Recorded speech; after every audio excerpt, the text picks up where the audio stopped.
नमस्कार दोस्तों, आपका स्वागत है आपके आध्यात्मिक चैनल शिव भक्ति चैनल 232 में। आज हम आपको इस वीडियो के माध्यम से बताएंगे। जय श्री राधे कृष्णा। दीपावली के पश्चात कार्तिक शुक्ला एकादशी को देवथान या देवठान होता है। इस दिन सारे घर को लीप पोत कर साफ करना चाहिए। आंगन में खड़िया मिट्टी या गेरू से रंगोली काटनी चाहिए। आंगन के बीचों बीच या फिर एक ओखली में गेरू से चित्र बनाकर पूड़ी, पकवान, मिष्ठान, बेर, सिंघाड़े, ऋतुफल और गन्ना उस स्थान पर रखकर एक परात या डलिया से ढक दिया जाता है तथा एक दीपक भी जला दिया जाता है। रात्रि में परिवार के सभी सदस्य देवताओं की भगवान विष्णु सहित पूजा और भजन करते हैं। कुछ धार्मिक व्यक्ति देवथान के दिन तुलसी और शालिग्राम के विवाह का आयोजन भी करते हैं। तुलसी के वृक्ष और शालिग्राम की यह शादी पूरे धूमधाम से उसी प्रकार की जाती है जिस प्रकार सामान्य कन्या विवाह। जिन दंपतियों के कन्या नहीं, वे तुलसी का विवाह करके कन्या का पुण्य प्राप्त करें, यह शास्त्रों की आज्ञा है। नारद जी ने जगत पिता ब्रह्मा जी से पूछा, हे पितामह, कार्तिक के शुक्ल पक्ष की एकादशी को भगवान विष्णु 4 मास के शयन के पश्चात उठते हैं। इस एकादशी का क्या नाम है, व्रत विधान तथा महत्व है, कृपया पूर्वक बताइए। ब्रह्मा जी बोले, हे ऋषि नारद, इस एकादशी का नाम प्रमोदनी एकादशी है। सभी पापों को हरने वाली और पुण्य एवं मुक्तिदायिनी इस प्रमोदनी एकादशी की महिमा अनंत है। पृथ्वी पर गंगा की प्रभुता और समुद्रों तथा तीर्थों का प्रभाव तभी तक रहता है जब तक कार्तिक की विष्णु प्रमोदनी एकादशी तिथि नहीं आती है। मनुष्य को जो फल एक बार 1000 अश्वमेघ और 100 राजसूय यज्ञ से मिलता है, वही प्रमोदनी एकादशी के व्रत करने से मिलता है। नारद जी कहने लगे, एक समय भोजन करने, रात्रि को भोजन करने तथा पूरे उपवास करने से क्या क्या फल मिलता है, सो मुझको समझाइए। ब्रह्मा जी बोले, हे पुत्र नारद, एक बार भोजन करने से 1 जन्म और रात्रि को भोजन करने से 2 जन्म तथा पूरे दिन उपवास करने से 7 जन्मों के पाप नष्ट हो जाते हैं। जो वस्तु न मिल सके और दिखाई न दे सके, वह भी हरि प्रमोदनी एकादशी का व्रत करने से प्राप्त हो जाती है। सुमेरु और मंदराचल के समान भारी पाप तथा अनेकानेक पूर्व जन्मों में किए गए संपूर्ण पाप भी इसके व्रत के क्षण भर में नष्ट हो जाते हैं। विधि पूर्वक थोड़ा सा पुण्य कर्म भी बहुत फल देता है, परंतु विधि रहित चाहे अधिक किया जाए तो भी उसका फल कुछ नहीं मिलता है। संध्या न करने वाले नास्तिक, वेद निंदक, धर्म शास्त्रों को दूषित करने वाले, पाप कर्मों में रत, धोखा देने वाले, यह सब चंडाल के समान है। जो विधवा या साध्वी स्त्री ब्राह्मणी का भोग करता है, उसका कुल नष्ट हो जाता है, पर स्त्रीगामी के संतान नहीं होती और उसके श्रेष्ठ कर्म भी नष्ट हो जाते हैं। जो गुरु और ब्राह्मणों से अहंकार युक्त बात करता है, वह भी धन और संतान से हीन होता है। भ्रष्टाचार करने वाला, चंडाली से भोग करने वाला, दुष्ट और नीच पुरुष की सेवा या संगति से प्राप्त हुए समस्त पाप भी हरि प्रमोदनी एकादशी के व्रत से नष्ट हो जाते हैं। हे नारद, जो मनुष्य अपने मन में हरि प्रमोदनी एकादशी व्रत का करने का संकल्प मात्र करते हैं, उनके 100 जन्मों के पाप नष्ट हो जाते हैं। और जो रात्रि जागरण करते हुए उनकी आने वाली 10,000 पीढ़ियां स्वर्ग में जाती हैं और वे नरक के दुखों से छूटकर प्रसन्नता के साथ विष्णु लोक को जाते हैं। ब्रह्मादि जैसे पाप भी इस व्रत के प्रभाव से नष्ट हो जाते हैं। जो फल मनुष्य समस्त तीर्थों में स्नान करने से प्राप्त होता है, वही पुण्य इस एकादशी के व्रत करने, रात्रि को जागरण करने से प्राप्त हो जाता है। उसी मनुष्य का जीवन सफल है जिसने इस एकादशी का व्रत किया है। ब्रह्मा जी ने आगे कहा, इस संसार में जितने भी तीर्थ हैं, उन सबके समान स्नान, दान आदि का फल इस व्रत के करने से मिलता है।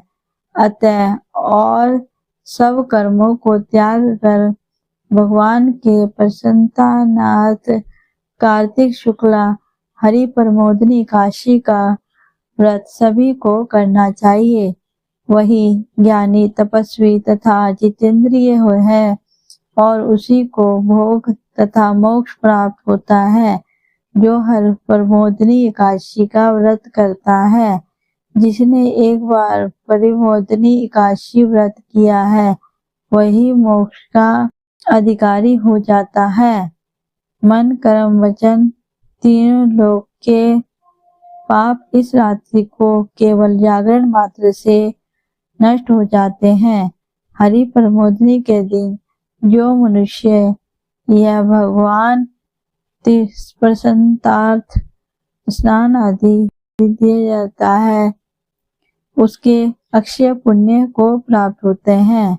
इस एकादशी का पूर्व व्रत मनुष्य जो हरि प्रमोदनी एकादशी का व्रत करता है, जिसने एक बार भी इसका व्रत किया है, वही मोक्ष का अधिकारी हो जाता है।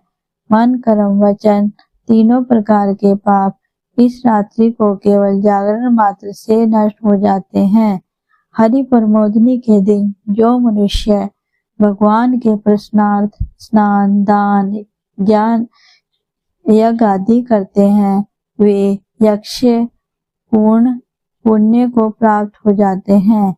एक दिन एकादशी एक साधु करने मात्र से, व्रत करने मात्र से मनुष्य के बचपन, यौवन और वृद्धावस्था में किए हुए संपूर्ण पाप नष्ट हो जाते हैं।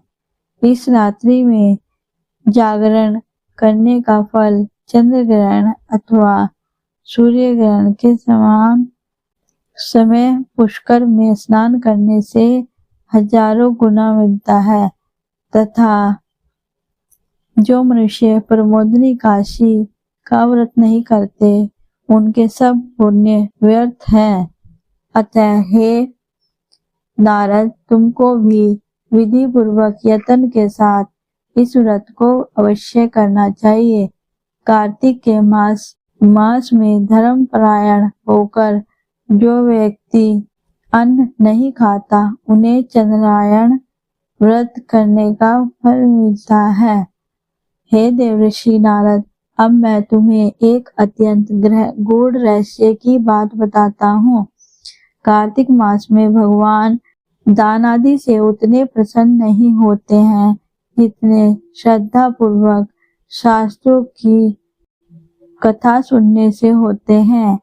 कार्तिक मास में जो भगवान विष्णु की कथा का एक या आधा श्लोक भी पढ़ते या सुनते हैं या सुनाते हैं, उनको 100 गायों के दान का फल मिलता है। अतः अन्य सब कर्मों को छोड़कर कार्तिक मास में मेरे सन्मुख बैठकर मेरी कथा अवश्य पढ़नी या सुननी चाहिए। इस मास में शास्त्रों की कथा पढ़ने या सुनने से 10,000 यज्ञों का फल मिलता है और साथ ही सब पाप भी नष्ट हो जाते हैं। जो नियम पूर्वक हरि कथा सुनते हैं वे 1,000 गो दान का फल पाते हैं। जो मनुष्य भगवान की कथा सुनने के पश्चात वाचक को अपनी सामर्थ्य अनुसार दक्षिणा देते हैं उनका सनातन लोक मिलता है। ब्रह्मा जी के ऐसे वचन सुनकर नारद जी ने कहा, हे भगवान, हरि प्रमोदनी काशी के व्रत की विधि तथा महात्म्य विस्तार पूर्वक समझा कर कहिए। ब्रह्मा जी कहने लगे, ब्रह्म मुहूर्त में 2 घड़ी रात्रि शेष रहते उठकर शौच आदि से निवृत्त होकर दंत धावन आदि करके नदी तालाब कुआं बावड़ी या घर में जैसा भी संभव हो स्नान आदि करें। फिर भगवान की पूजा करके कथा सुनने और व्रत का नियम ग्रहण करें। भगवान से विनय करें, हे प्रभु, आज निराहार रहकर व्रत करूंगा, दूसरे दिन द्वादशी को भोजन करूंगा, अतएव आप मेरी कथा सुनिए और व्रत करूंगा, दूसरे दिन द्वादशी को भोजन करूंगा, अतएव आप मेरी रक्षा कीजिए।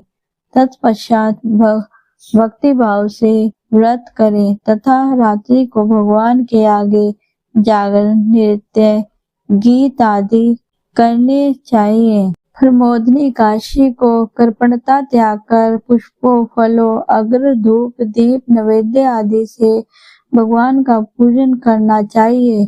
शंख में जल भरकर भगवान को अर्घ्य देवें। इनका समस्त तीर्थों से करोड़ों गुना मिलता है। जो मनुष्य अगस्त्य के पुष्य से भगवान का पूजन करते हैं उनके आगे इंद्र भी हाथ जोड़ता है। कार्तिक मास में बेल पत्र से भगवान का पूजन करने से मुक्ति प्राप्त होती है। कार्तिक मास में तुलसी से भगवान का पूजन करने वालों के 10,000 जन्मों के पाप नष्ट हो जाते हैं। तुलसी का दर्शन, स्पर्श, नमस्कार, स्तुति रोपण, जल से सिंचन और प्रतिदिन पूजन तथा आरती करने वाले, कथा सुनने वाले करोड़ों युग तक भगवान विष्णु लोक में निवास करते हैं। जो तुलसी का पौधा लगाते हैं उनके कुटुंब में उत्पन्न होने वाले प्रलय काल तक विष्णु लोक में निवास करते हैं।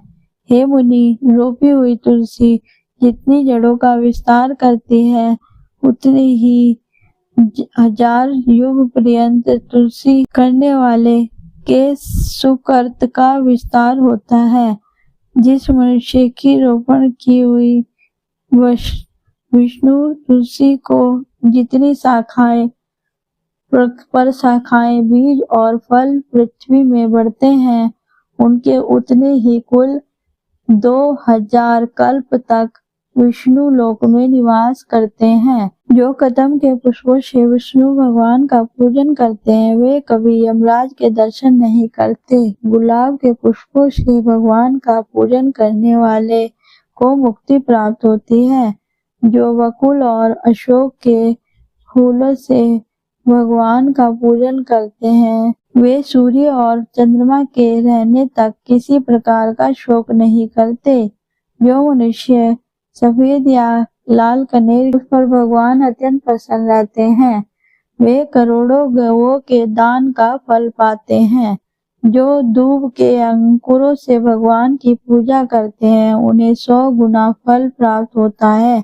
जो शमी के पत्र से अथवा चंपा के फूलों से भगवान का पूजन करते हैं वे मनुष्य संसार में नहीं आते हैं। जो मनुष्य केतकी पुष्प भगवान पर चढ़ाते हैं उनके करोड़ों जन्मों के पाप नष्ट हो जाते हैं।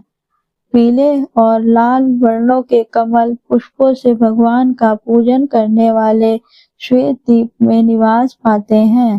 प्रमोदनी काशी की पूरी रात्रि को जागरण, पूजन तथा कथा कीर्तन के पश्चात प्रातः काल उठकर नदी पर जाए और भगवान स्नान, जप, दीप निवेद्य कर्म करके घर का पर आकर विधान पूर्वक भगवान केशव का पूजन करे। तुलसी को व्रत की समाप्ति पर विद्वान इसके पश्चात ब्राह्मणों को भोजन करावे और दक्षिणा देकर क्षमा याचना करे। इसके पश्चात भोजन, गो और दक्षिणा देकर गुरु का पूजन करे। जो वस्तु व्रत के छोड़ने का नियम किया हो वह ब्राह्मणों को पर्याप्त मात्रा में दे। हे नारद, रात्रि में भोजन करने वाले मनुष्य ब्राह्मणों को भोजन करावे और स्वर्ण सहित बैल का दान करे। जो मनुष्य मांसाहारी नहीं हैं वे गौ का दान करें। आंवले से स्नान करने वाले मनुष्य को दही और शहद का दान करना चाहिए। जो मनुष्य फलों का त्याग करके वह फलों का दान करे। तेल तथा घृत छोड़ने पर दूध और अन्न छोड़ने पर चावल का दान दिया जाता है। जो भूमि से अन्न का व्रत लेते हैं उनको सैया तथा तुलसी सब सामग्रियों सहित देनी चाहिए। पत्ते पर भोजन करने वाले को स्वर्ण का पत्ता धर्त के सहित देना चाहिए। मौन व्रत धारण करने वाले को ब्राह्मण और ब्राह्मणी को मिठाई का भोजन कराना चाहिए। बाल रखने वाले, दर्पण जूता छोड़ने वाले एक जोड़ा जूता, लवण त्यागने वाले को शर्करा दान करनी चाहिए। मंदिर में दीपक जलाने वाले को तथा नियम लेने वाले को व्रत की समाप्ति पर ताम्र अथवा स्वर्ण के पात्र में घृत और बत्ती रखकर विष्णु भक्त ब्राह्मण को दान देना चाहिए। बाल रखने वाले, तर्पण जूता छोड़ने वाले को एक जोड़ा जूता, लवण त्यागने वाले को शर्करा दान करनी चाहिए। मंदिर में दीपक जलाने वाले को तथा नियम लेने वाले को व्रत की समाप्ति पर ताम्र अथवा स्वर्ण के पात्र में घृत और बत्ती बनाकर भक्त ब्राह्मण को दान देना चाहिए।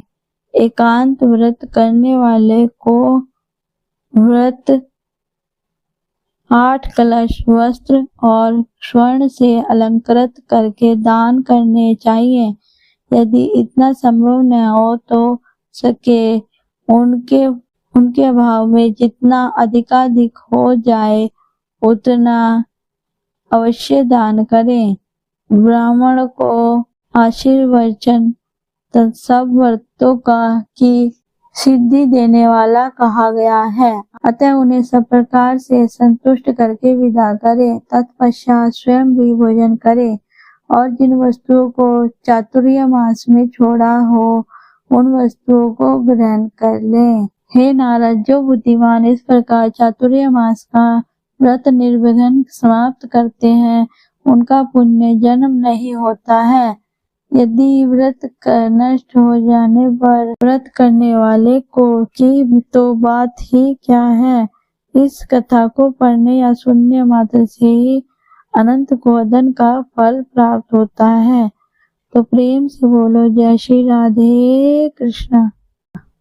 देव उठनी एकादशी कब है? नोट कर ले सही डेट, पूजा विधि, शुभ मुहूर्त। मान्यता है कि इस दिन भगवान विष्णु 4 महीने की योग निद्रा से जागते हैं और इसी के साथ शुभ कार्यों की शुरुआत होती है। इस दिन भगवान विष्णु के जगने से 4 महीने के चतुर्मास का अंत होता है। इसके बाद विवाह, गृह प्रवेश, मुंडन जैसे सभी शुभ कार्य दोबारा शुरू हो जाते हैं। ऐसा माना जाता है कि इस दिन व्रत रखने और भगवान विष्णु का ध्यान करने से पापों का नाश होता है और जीवन में सुख, समृद्धि, शांति आती है। देव उठनी एकादशी पर तुलसी विवाह का आयोजन करने से घर में सौभाग्य और समृद्धि आती है। यह दिन भगवान विष्णु और माता लक्ष्मी दोनों की कृपा प्राप्त करने का विशेष अवसर होता है। देवउठनी एकादशी कब है? इस साल देवउठनी एकादशी का माने तो 2 दिन है। 1 नवंबर और 2 नवंबर 2 दिन विजया एकादशी रहेगी। एकादशी तिथि प्रारंभ 1 नवंबर को सुबह 9:11 बजे से होगा, जो कि 2 नवंबर को सुबह 7:31 पर समाप्त होगी। 1 नवंबर को ग्रस्त और 2 नवंबर को वैष्णवों के लिए देवउठनी एकादशी है। दरअसल वैष्णव परंपरा में व्रत का निर्धारण हरिवासर यानी भगवान विष्णु के जागने के सटीक मुहूर्त से किया जाता है, जबकि गृहस्थ लोग सामान्य पंचांग के अनुसार एकादशी का पालन करते हैं। यही कारण है कि दोनों में 1 दिन का अंतर हो जाता है। एकादशी व्रत का पारण टाइम। एकादशी व्रत का पारण अगले दिन किया जाता है। 1 नवंबर को व्रत रखने वाले 2 नवंबर को व्रत का पारण करेंगे और 2 नवंबर को व्रत करने वाले 3 नवंबर का पारण करेंगे। 2 नवंबर को पारण व्रत तोड़ने का समय 1:11 PM से 3:23 PM। पारण तिथि के दिन हरिवासर समाप्त होने का समय 12:55 PM है। 3 नवंबर को गौण एकादशी के लिए पारण व्रत तोड़ने का समय 6:34 AM से 8:46 AM। पारण के दिन द्वादशी सूर्योदय से पहले समाप्त हो जाती है। देवउठनी एकादशी पूजा विधि। सुबह जल्दी उठकर स्नान कर घर की सफाई साफ करें। घर के मंदिर में दीप जलाएं और भगवान विष्णु का जल, दूध, गंगा जल से अभिषेक करें। भगवान विष्णु को पीले फूल, तुलसी दल और चंदन अर्पित करें। भक्त इस दिन भगवान विष्णु को व्रत रखते हैं और भगवान विष्णु को पीले फूल, तुलसी दल, चंदन अर्पित करें। भक्त इस दिन व्रत रखते हैं और पूरे दिन भक्ति में समय बिताते हैं। देवउठनी एकादशी पर तुलसी विवाह का विशेष महत्व होता है। इस दिन भगवान विष्णु के शालीमार रूप और माता तुलसी का विवाह किया जाता है। पूजा के अंत में भगवान विष्णु और माता लक्ष्मी की आरती करें और उन्हें सात्विक भोग लगाएं और भगवान विष्णु को बिना तुलसी के भोग अर्पित नहीं किया जाता है। देवउठनी एकादशी पूजा सामग्री। श्री विष्णु जी की प्रतिमा या चित्र, पुष्प, फूल, नारियल, सुपारी, फल, लौंग, धूप दीप, बत्ती, दीपक, घी, पंचामृत, चावल, तुलसी पत्ते, चंदन, घी, मिठाई, मूली, शकरकंद, सिंगाड़ा, आंवला, बेर, सीताफल, अमरूद और मौसमी फल। जय श्री राधे कृष्णा। भक्तजनों, अब आप सब खड़े हो जाएं, आरती होने वाली है। प्रेम से बोलो लक्ष्मी नारायण की जय। ओम जय जगदीश रे स्वामी, जय जगदीश रे। भक्त जनों के संकट, भक्त जनों के संकट क्षण में दूर करे हरि ओम जय जगदीश रे। ओम जय जगदीश रे स्वामी, जय जगदीश हरे। भक्त जनों के संकट, भक्त जनों के संकट क्षण में दूर करे हरि ओम जय जगदीश हरे। जो धावे फल पावे, दुख बिन से मन का स्वामी, दुख बिन से मन का। सुख संपत्ति घर आवे, सुख संपत्ति घर आवे, कष्ट मिटे तन कार्यों जय जगदीश हरे। माता पिता तुम मेरे, शरण गऊ मैं किसकी, स्वामी शरण गऊ मैं किसकी। तुम बिन और न दूजा, प्रभु बिन और न दूजा, आस करूँ मैं जिसकी। हरि ओम जय जगदीश हरे। तुम पूर्ण परमात्मा, तुम अंतर्यामी, स्वामी तुम अंतर्यामी। पार ब्रह्म परमेश्वर, पार ब्रह्म परमेश्वर, तुम सबके स्वामी। ओम जय जगदीश हरे। तुम करुणा के सागर, तुम पालन करता, स्वामी तुम पालन करता। मैं मूरख कल कामी, मैं सेवक तुम स्वामी, कृपया करो भरता। हरि ओम जय जगदीश हरे। तुम हो एक अगोचर, सबके प्राणपति, स्वामी सबके प्राणपति। किस विधि मिलूं दया में, किस विधि मिलूं दया में, तुमको मैं कुमति। हरि ओम जय जगदीश हरे। दीन बंधु दुख हरता, तुम ठाकुर मेरे, स्वामी तुम ठाकुर मेरे। अपने हाथ उठाओ, अपनी शरण लगाओ, द्वार खड़ा मैं तेरा। ओम जय जगदीश हरे। विषय विकार मिटाओ, पाप हरो देवा, स्वामी पाप हरो देवा। श्रद्धा भक्ति बढ़ाओ, श्रद्धा भक्ति बढ़ाओ, संतन की सेवा। हरि ओम जय जगदीश हरे। ओम जय जगदीश हरे, स्वामी जय जगदीश हरे।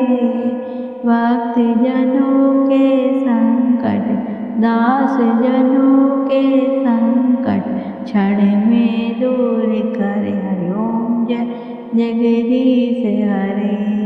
ओम जय जगदीश हरे, स्वामी जय जगदीश हरे। भक्त जनों के संकट, दास जनों के संकट, क्षण में दूर करे। हरि ओम जय जगदीश हरे। प्रेम से बोलो जय श्री लक्ष्मी नारायण की जय। गाइस, आपको मेरी यह वीडियो कैसी लगी? अच्छी लगे तो कमेंट्स बॉक्स में जय लक्ष्मी नारायण लिखें। वीडियो को लाइक करें, सब्सक्राइब करें, ज़्यादा से ज़्यादा शेयर करें। वीडियो के अंत तक बने रहने के लिए आपका बहुत बहुत धन्यवाद। वीडियो के डिस्क्रिप्शन बॉक्स में अन्य वीडियो का लिंक दिया गया है, वहाँ पर आप उसे वॉच कर सकते हैं। बेल आइकन के बटन को दबाएं ताकि आपको आने वाली वीडियो का नोटिफिकेशन मिलता रहे। वीडियो के अंत तक बने रहने के लिए आपका बहुत बहुत धन्यवाद। जय लक्ष्मी नारायण।